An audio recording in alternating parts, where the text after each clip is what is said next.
Alrighty, so I'm finally back from flying the helicopters. I've got the EVO 2 in hand. I'm ready to give you my thoughts after overlooking some of this footage. Initially, I wanted to do the entire video out at the flight range, but machine guns are really loud and the audio would have been absolutely trashed. So I decided just to come back here and give you my thoughts on this footage.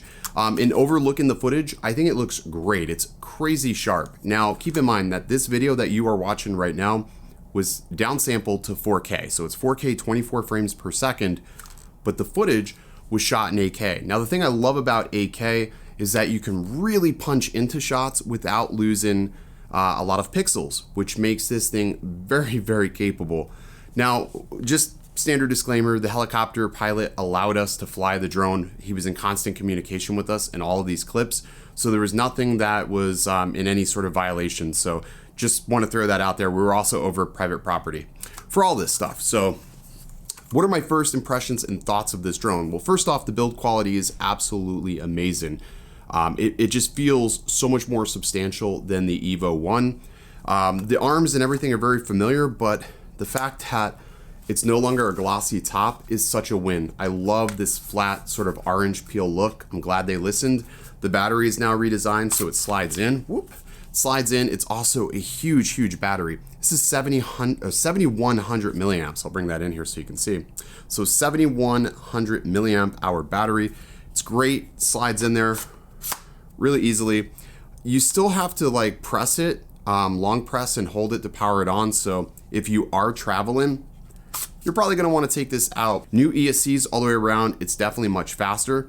These props look a bit odd. They are much quieter. So get a little closer shot of the props there. So props are definitely different and they are much quieter. They also improved, like I said, in my first impressions or first hands-on video, that the obstacle avoidance has been amped. So we have top obstacle avoidance, side obstacle avoidance, bottom, rear, and front, and it is very aggressive. I tried getting really close to cactuses out there, wasn't having it. So I actually disabled obstacle avoidance. There are so many configurations and settings underneath the new application for this drone that I haven't yet been able to dive into. I only have this thing for a little while until I get back home and get a actual full review unit in my hands. But this is a production model, ready to go, ready to ship eventually. But let's get into the flight footage, shall we?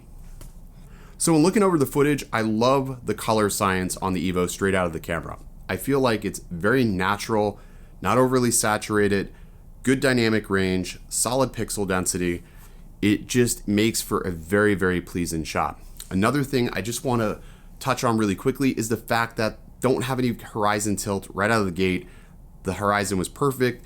The yaw is less aggressive, so you can get really nice, smooth pan-in shots with this, which makes this very, very capable.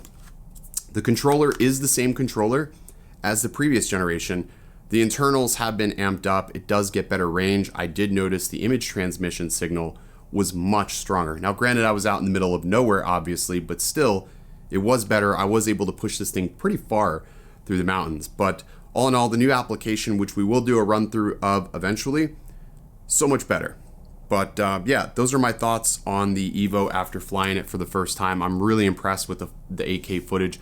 I don't know why anybody would ever need 8K, but the fact that you can really punch in on things and use it as zoom is absolutely incredible. And I probably wouldn't have been able to get as close to the helicopter as some of these shops perceive it to be without that 8K. Now I'm gonna have plenty more videos going over tutorials and more information about this drone later on, but I just wanted to give you my first thoughts after actually flying it in the wild. And I gotta say, I'm really impressed. Autel definitely outdid themselves with this unit.